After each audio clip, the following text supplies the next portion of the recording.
Adjective. Adjective tells about noun or pronoun. ಗುಣವಿಶೇಷಣ. ಗುಣವಿಶೇಷಣಗಳೆಂದರೆ ನಾಮಪದ ಅಥವಾ ಸರ್ವನಾಮದ ಗುಣ, ಸಂಖ್ಯೆ, ಗಾತ್ರಗಳ ಬಗೆಗೆ ವಿಶೇಷವಾಗಿ ಹೇಳುವುದಕ್ಕೆ ಉಪಯೋಗಿಸುವ ಪದವನ್ನು ನಾಮವಿಶೇಷಣ ಎಂದು ಅಥವಾ ಗುಣವಿಶೇಷಗಳೆಂದು ಕರೆಯುತ್ತಾರೆ. Example 1. The coffee is hot. In this example, coffee is noun and hot is adjective. ಉದಾಹರಣೆ 1. ಕಾಫಿಯು ಬಿಸಿಯಾಗಿದೆ. ಇದರಲ್ಲಿ ಕಾಫಿ ಎಂಬುವುದು ನಾಮಪದ ಹಾಗೂ ಬಿಸಿಯಾಗಿದೆ ಎಂಬುದು ಗುಣವಿಶೇಷಣ.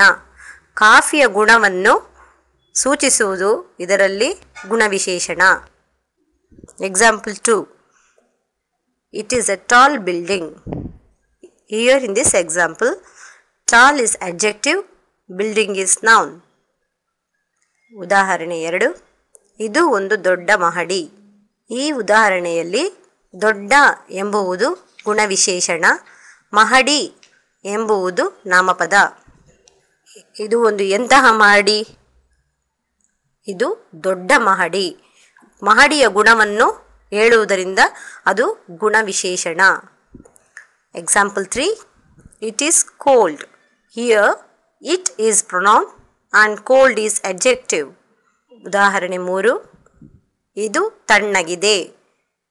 ಈ ಉದಾಹರಣೆಯಲ್ಲಿ ಇದು ಎನ್ನುವುದು ಸರ್ವನಾಮ, ತಣ್ಣಗಿದೆ ಎನ್ನುವುದು ಗುಣವಿಶೇಷಣ.